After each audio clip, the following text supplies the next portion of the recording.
रात के ठीक 12 बजे पूरा गांव अजीब सी खामोशी में डूबा हुआ था। हवा भी जैसे डरते डरते चल रही थी। दूर कहीं कुत्तों के भौंकने की आवाज़ सुनाई दे रही थी, लेकिन जैसे ही गांव के बीच बने पुराने मकान का दरवाज़ा खुला, सब कुछ एकदम शांत हो गया। उस मकान में रहती थी चंपा। पूरा इलाका उसे चंपा किन्नर के नाम से जानता था। लोग कहते थे कि उसकी दुआ खाली नहीं जाती थी, लेकिन उसका श्राप भी कभी व्यर्थ नहीं जाता था। शादी हो, बच्चे का जन्म हो या कोई शुभ अवसर, चंपा और उसकी टोली सबसे पहले पहुंचती थी। कुछ लोग सम्मान से पैसे देते थे और कुछ लोग उनका मजाक उड़ाते थे। कुछ दरवाज़ा तक बंद कर लेते थे, लेकिन चंपा हमेशा मुस्कुराकर चली जाती थी। वह अक्सर एक ही बात कहा करती थी, जिस दिन मेरी अंतिम यात्रा निकलेगी, उस दिन कोई मेरे शव को हाथ लगाने की हिम्मत नहीं करेगा। लोग उसकी बात सुनकर हंस देते। उन्हें लगता था कि यह सिर्फ एक बद्दुआ है, लेकिन किसी को नहीं पता था कि चंपा के इस वाक्य के पीछे एक ऐसा रहस्य छिपा है जो पूरे गांव की किस्मत बदलने वाला था। एक सुबह गांव के बच्चे हमेशा की तरह चंपा के घर के सामने खेल रहे थे। अचानक उन्हें घर के अंदर से बहुत तेज बदबू आने लगी। दरवाज़ा अंदर से बंद था। जब गांव वालों ने दरवाज़ा तोड़ा तो जो दृश्य उन्होंने देखा, उसे देखकर सबके पैरों तले जमीन खिसक गई। चंपा चारपाई पर मृत पड़ी थी, लेकिन उसकी आंखें पूरी तरह खुली थी। ऐसा लग रहा था जैसे मरने के बाद भी वह किसी को घूर रही हो। उसके चेहरे पर अजीब सी मुस्कान थी। कमरे की सारी दीवारों पर सिंदूर से एक ही वाक्य लिखा था, मुझे अकेले मत छोड़ना। किसी ने पुलिस को बुलाया। पुलिस आई। शव का पंचनामा हुआ। डॉक्टर ने बताया मौत लगभग 3 दिन पहले हो चुकी है। लेकिन सबसे हैरानी की बात यह थी कि 3 दिन पुरानी लाश होने के बावजूद शरीर से सड़न की बदबू नहीं आ रही थी, बल्कि पूरे कमरे में चमेली के फूलों की खुशबू फैली हुई थी। डॉक्टर भी हैरान था, पुलिस और गांव वाले भी। शाम होते होते खबर आसपास के गांव तक फैल गई। किन्नर समाज के कुछ लोग भी वहां आ गए। उनकी गुरु, जिसका नाम रेशमा था, जैसे ही उसने चंपा का चेहरा देखा, उसकी आंखों में डर उतर गया। उसने तुरंत सफ़ेद चादर हटाकर चंपा के पैरों की ओर देखा और अगले ही पल जोर से चिल्लाई, नहीं, यह अंतिम यात्रा आज नहीं निकलेगी। सब लोग हैरान रह गए। गांव के सरपंच ने पूछा, क्यों? आखिर बात क्या है? रेशमा कांपती हुई आवाज़ में बोली, इसके पैरों पर जो निशान है वह किसी इंसान का नहीं, शमशान के रक्षक का निशान है। लोग उसकी बात सुनकर हंसने लगे। उन्हें लगा कि यह अंधविश्वास फैला रही है। लेकिन तभी बिजली चली गई। पूरा गांव अंधेरे में डूब गया और उसी पल चंपा की लाश के होंठ धीरे धीरे हिलने लगे। पहले किसी को यकीन नहीं हुआ, फिर सब ने साफ देखा। मृत शरीर के होंठ अपने आप कांप रहे थे, जैसे कोई अंदर से कुछ बोलने की कोशिश कर रहा हो। एक बूढ़ी औरत डर के मारे बेहोश हो गई। कुछ लोग घर से बाहर भागे, लेकिन बाहर निकलते ही उन्होंने देखा पूरा आसमान काले कौवों से भर चुका था। सैकड़ों नहीं, हजारों कोए चंपा के घर की छत पर बैठ चुके थे और उनमें से एक भी आवाज़ नहीं कर रहा था। इतनी खामोशी कि लोगों को अपनी सांसें भी सुनाई दे रही थी। एक रात करीब 9 बजे पुलिस ने फैसला किया कि अगले दिन सुबह अंतिम संस्कार कर दिया जाएगा। गांव के 4 लोगों को शव के पास रात भर पहरा देने के लिए छोड़ दिया गया। उनमें रमेश, सुरेंद्र, कालू और मोहन थे। चारों ने सोचा, आखिर एक लाश ही तो है। उन्होंने लालटेन जलाई, दरवाज़ा बंद किया और कमरे के एक कोने में बैठ गए। करीब आधी रात हुई। अचानक चंपा के हाथ की एक उंगली धीरे धीरे हिली। रमेश ने देखा, लेकिन उसने सोचा कि शायद उसका भ्रम है। कुछ मिनट बाद दूसरी उंगली भी हिलने लगी। अब चारों की नज़र शव पर थी। फिर धीरे धीरे चंपा का पूरा दाहिना हाथ चारपाई से नीचे लटक गया। हाथ जमीन से टकराया। कमरे में बैठे चारों आदमी डर के मारे जड़ हो गए। किसी की हिम्मत नहीं हुई कि आगे बढ़कर हाथ वापस चारपाई पर रख दे। तभी कमरे के कोने में रखा पुराना आईना अपने आप टूट गया, बिना किसी के छुए, और अगले ही पल पूरा कमरा किसी अनदेखी ताकत की हंसी से गूंज उठा। वह हंसी किसी इंसान की नहीं थी, और उसी क्षण चंपा की बंद पड़ी छाती अचानक एक बार ऊपर उठी, मानो मृत शरीर ने एक गहरी सांस ली हो। चारों आदमी चीखते हुए दरवाजे की तरफ भागे, लेकिन दरवाज़ा बाहर से नहीं, अंदर से बंद हो चुका था, और उनके पीछे चारपाई पर पड़ी चंपा की लाश धीरे धीरे बैठने लगी। अर्थी अपने आप आगे बढ़ने लगी। उसे उठाए हुए लोग नहीं चल रहे थे, बल्कि अर्थी उन्हें खींच रही थी। सब लोग उसे छोड़ना चाहते थे, लेकिन उनके हाथ बांस से ऐसे चिपक गए थे मानो किसी ने लोहे की जंजीर से बांध दिया हो।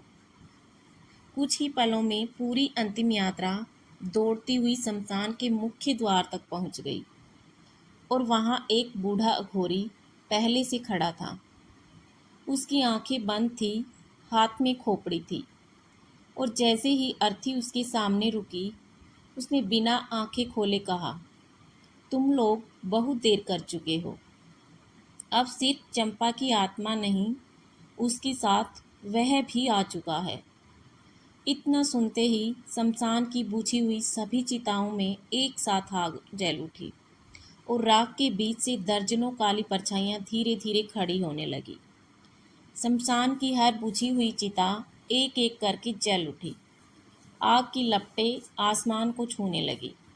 लेकिन सबसे डरावनी बात यह थी कि उन चिताओं में कोई लकड़ी नहीं थी, फिर भी आग जल रही थी, और उस आग के बीच धीरे धीरे कई काली परछाइयां खड़ी हो रही थी।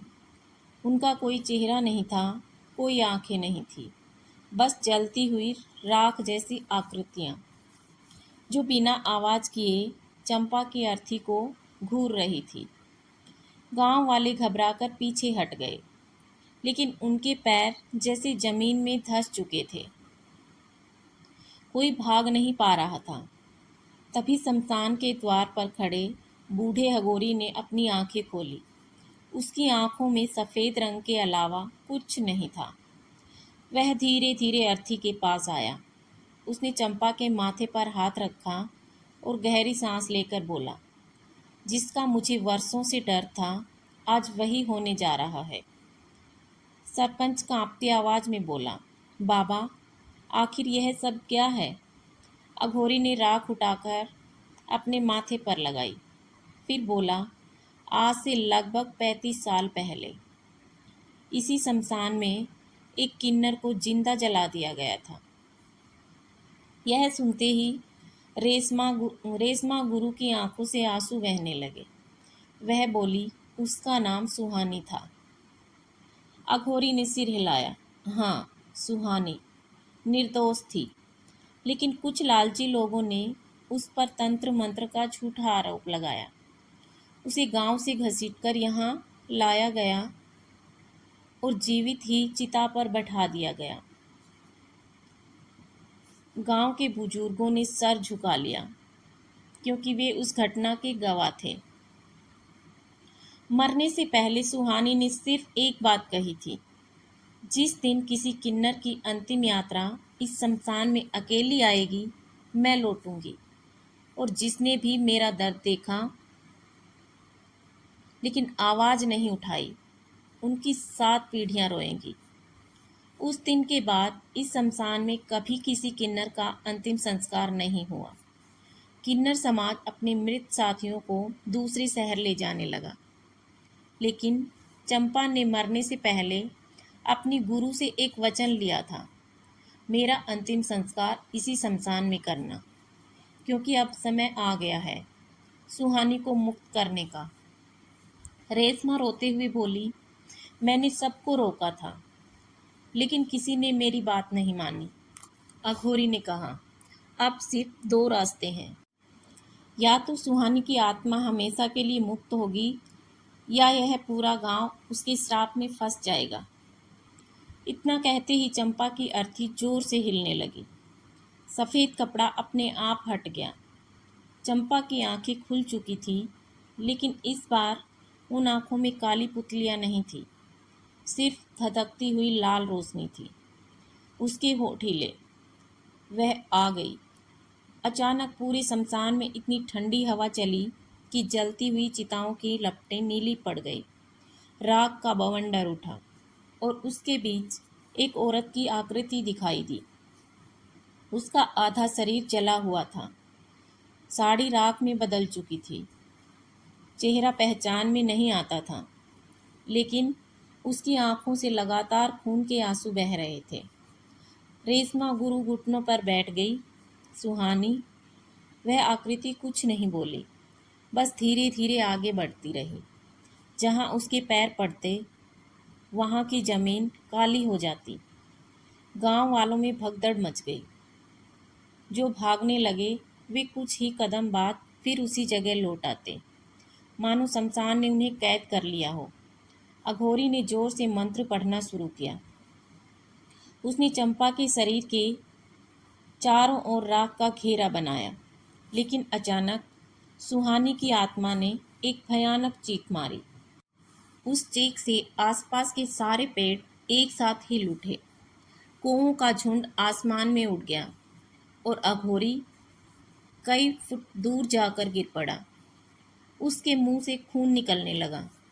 वह मुश्किल से बोला, यह बदला लेने नहीं आई, यह किसी को खोज रही है। सबकी नजरें एक दूसरे पर टिक गई। आखिर वह किसे ढूंढ रही थी? तभी सुहानी की आत्मा ने धीरे धीरे अपना हाथ उठाया। उसकी उंगली सीधे सरपंच की ओर थी। सरपंच का चेहरा पीला पड़ गया। वह घबराकर पीछे हटने लगा। नहीं, मैंने कुछ नहीं किया। लेकिन उसी समय गांव के सबसे बुजुर्ग व्यक्ति ने कांपती आवाज में कहा, झूठ मत बोलो। उसे चिता पर बैठाने का आदेश तुमने ही दिया था। और हम सब डरकर चुप रहे। शमशान में सन्नाटा छा गया। सरपंच के होठ कांप रहे थे। उसके पास अब कोई सफाई नहीं थी। सुहानी की आत्मा उसकी ओर बढ़ने लगी। हर कदम के साथ उसकी जली हुई देह से राख झर रही थी। और तभी चंपा का निर्जीव शरीर अचानक खड़ा हो गया। उसने अपनी दोनों बाहें फैलाकर सुहानी का रास्ता रोक लिया। चंपा की आवाज़ गूंजी, बदला नहीं, मुक्ति। दोनों आत्माएं आमने सामने थी। अघोरी ने आखिरी बार आसमान की ओर देखकर कहा, अगर आज सत्य स्वीकार नहीं किया गया तो सूर्योदय से पहले इस गांव का एक भी इंसान जीवित नहीं बचेगा। शमशान की हवा अब बिल्कुल थम चुकी थी। चारों तरफ सिर्फ जलती हुई चिताओं की नीली लपटें दिखाई दे रही थी।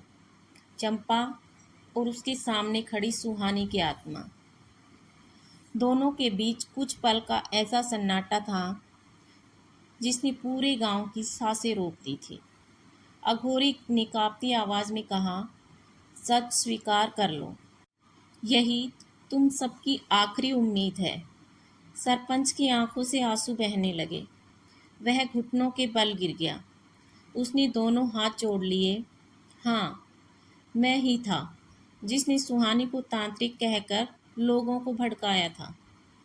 असल में सुहानी ने मुझे चोरी करते देख लिया था। मंदिर के दान के पैसे मैंने ही चुराए थे। मुझे डर था कि वह सबको सच बता देगी, इसलिए मैंने पूरे गांव को उसके खिलाफ कर दिया। यह सुनते ही गांव के लोगों के सिर शर्म से झुक गए। किसी ने सुहानी की बात नहीं सुनी थी। सबने भीड़ का साथ दिया था और उसी भीड़ में एक निर्दोष इंसान को जिंदा जला दिया। सुहानी की आत्मा से निकलती काली धूल धीरे धीरे कम होने लगी, लेकिन उसकी आंखों में दर्द अभी भी था। तभी चंपा आगे बढ़ी। उसने पहली बार मुस्कुराकर कहा, दीदी, अब छोड़ भी दो। इतने सालों से तुम इसी दर्द में बंधी हो। अब तुम्हें शांति मिलनी चाहिए। सुहानी ने पहली बार चंपा की तरफ देखा। उसकी आंखों से खून नहीं, साफ आंसू बहने लगे। धीरे धीरे उसका जला हुआ चेहरा बदलने लगा। राख हटने लगी और उसके पीछे एक शांत, मुस्कुराता चेहरा दिखाई दिया, मानो वर्षों बाद उसे अपनी पहचान वापस मिल गई हो। लेकिन उसी क्षण आसमान में जोरदार बिजली कड़की। अघोरी चीख उठा, नहीं, श्राप टूट रहा है, लेकिन इसकी कीमत कोई एक आत्मा चुकाएगी। सबकी नजरें चंपा पर टिक गई। चंपा मुस्कुराई, मैं जानती थी, मेरी अंतिम यात्रा इसी दिन के लिए है। रेशमा गुरु रोते हुए उसके पास पहुंची। नहीं बेटी, तुझे नहीं जाने दूंगी। चंपा ने धीरे से उनका हाथ पकड़ लिया। गुरु माँ, अगर मेरी वजह से आत्मा को मुक्ति मिलती है तो इससे बड़ा सौभाग्य क्या होगा।